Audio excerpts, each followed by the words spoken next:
kusa akong tinanggap na aalagaan ko yung parents ko. Naranasan ko yun nung bata ako eh. Bakit ko ipagdadamot sa kanila?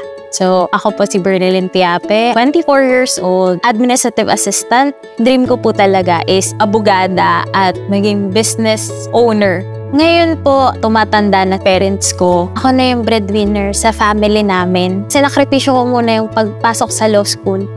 Mahirap pala magtrabaho. Tulog ka ng pagod, gigising ka ng pagod. Puhunan ko pala yung katawan ko. Nagtitake ako ng vitamins, 40D, araw-araw. Nagtitake ako ng medical. Masakit yung puson mo. Minsan hindi mo naman nararamdaman na, ay wala na pala siya.